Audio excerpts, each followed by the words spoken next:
तो जनाब अब बात करते हैं कि वोट को इज्जत देने के लिए किसने बड़ा ऐलान किया है। वफाकी हुकूमत ने ऐलान किया है कि वो इसके लिए अब इकदाम भी करेगी। वोट चोरी, सेनेट में हॉर्स ट्रेडिंग और दीगर इंतखाबी बेज़ाब्तगियों के आगे बंद बांधने के लिए वज़ीर आज़म ने इंतखाबी इस्लाहात करने का ऐलान किया है और इस सिलसिले में अपोजिशन से भी मदद मांगी गई है। बिल्कुल, कौम से ज़ाहिर ख्याल में वज़ीर आज़म ने कहा कि 2 चीज़ें पार्लियामेंट से मंजूर करवाएंगे, जिसमें से एक इलेक्ट्रॉनिक वोटिंग है और अब इलेक्शन में मॉडर्न टेक्नोलॉजी का इस्तेमाल होगा। इस बारे में इलेक्शन कमीशन से बात हो रही है और ई वोटिंग के लिए नादरा से डेटा भी हासिल किया जाएगा। तो दूसरा, सेनेट इलेक्शन में शो ऑफ हैंड्स के लिए पार्लियामेंट में आईनी तरमीम का बिल भी पेश किया जाएगा, क्योंकि खुफिया बैलेटिंग में पैसा चलता है और वोटों की खरीदो फरोख्त होती है, जिसका सब एतराफ़ भी करते हैं। बिल्कुल ऐसे ही, और इसे रोकने के लिए सबके सामने शो ऑफ हैंड्स करना होगा ताकि इस अमल में करप्शन ख़त्म हो।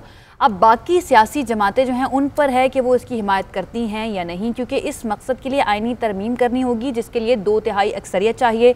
इंतखाबी इस्लाहात बिलाशुबा मुल्क में जमहूरी निज़ाम को मजबूत करने के लिए एक बड़ा कदम होगा और आज तक किसी हुकूमत ने इस किस्म के इस्लाहात के लिए कोशिशें नहीं की है। हमेशा अपोजिशन जमातें ही इन इस्लाहात के लिए जद्दोजहद करती हैं, लेकिन अब अपोजिशन इत्तेहाद के कोर्ट में बॉल है कि वो इसमें हुकूमत का साथ देती हैं या नहीं देती, क्योंकि उनकी जानिब से ही इल्ज़ाम लगाया जाता है कि इंतखाबात जो है वो शफाफ नहीं हो रही। अब हुकूमत की जानिब से ये अगर इकदाम किया जाता है तो उस जो अपोजिशन है उसका भी फ़र्ज़ बनता है कि वो अपनी शिकायत और तहफ़्फ़ुज़ात को दूर करने के लिए हुकूमत का साथ दे और इंतखाबी इस्लाहात जो हैं उनको मुकम्मल किया जा सके। साबिक secretary election commission Kanwar Dilshad साहब ने हमें ज्वाइन किया है, उनसे इस बारे में बात करते हैं। कंवर दिलशाद साहब, बहुत शुक्रिया आपके वक्त का। वज़ीर आज़म ने मुल्क में ई वोटिंग मुतारिफ करवाने का ऐलान कर दिया है। पाकिस्तान में इस पर अमल दरामद आपको क्या लगता है किस हद तक मुमकिन है, और क्या ई वोटिंग के इस्तेमाल से धांधली के जो इल्ज़ामात लगाए जाते हैं उनसे छुटकारा पाया जा सकेगा? इलेक्ट्रॉनिक वोटिंग मशीन के बारे में तकरीबन तमाम सियासी जमातें मुत्तफ़िक़ हैं कि पाकिस्तान में शफाफ इंतखाबात कराने के लिए हमें इलेक्ट्रॉनिक वोटिंग मशीन का अजरा करना चाहिए।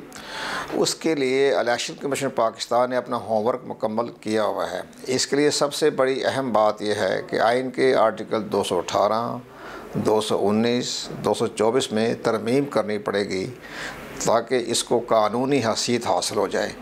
और इलेक्शन कमीशन पाकिस्तान ने कई बार हुकूमत पाकिस्तान को बाकायदा राइटिंग में दिया था कि आप इस पर बाकायदा कानून साजी करें, लेकिन बहरहाल साबिक़ा हुकूमतें भी खामोश रहीं और मौजूदा हुकूमत ने अब ये जो कदम उठाया है ये बहुत खुश आइन कदम है।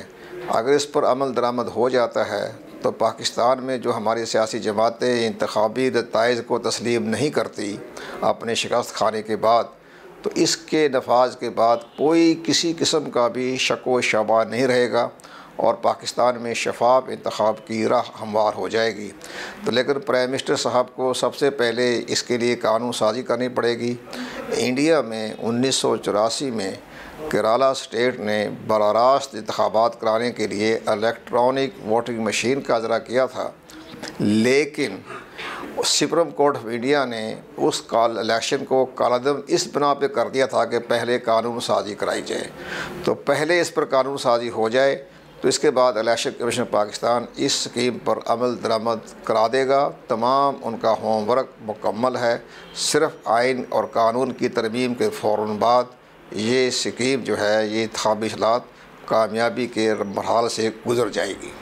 तो साहब, वज़ीर आज़म ने सेनेट के इंतखाबात में खरीद फरोख्त रोकने के लिए शो ऑफ हैंड्स का तरीका मुतारिफ करवाने की बात की है, तो क्या इलेक्टोरल कॉलेज की सतह पर शो ऑफ हैंड्स का तरीका काबिल अमल होगा? असूली तौर पर यह भी एक मौजूदा हुकूमत का बड़ा इनकलाबी कदम है, क्योंकि हमारे सेनेट के इंतखाबात में हॉर्स ट्रेडिंग जो है वो इस कदर नुमाया होती रही है कि करोड़ों रुपया जो है वो उस मौके पर इस्तेमाल होता रहा। और आप हैरान होंगी कि ये 2015 में जो इंतखाबात हुए थे सेनेट के, उस वक्त भी करोड़ों रुपया खर्च हुआ था, और 2018 फरवरी में जो सेनेट के इंतखाबात हुए थे तो उस पर भी 80 करोड़ रुपए तक भी नौबत पहुंच गई थी सूबा खैबर पख्तूनख्वा में। तो ये एक बहुत अच्छी बात है। उसके लिए भी आइन के आर्टिकल 226 में तरमीम करनी पड़ेगी, जिसके तहत शो ऑफ हैंड को है उसका तरीक़ाकार इख्तियार किया जाएगा। लेकिन ये भी एक ऐसा कदम है कि हमें उम्मीद है कि पाकिस्तान की तमाम सियासी जमातें इस पर मुत्तफ़िक हो जाएंगी और आइन के आर्टिकल 226 में तरमीम करने में कोई रुकावट पेश नहीं आएगी।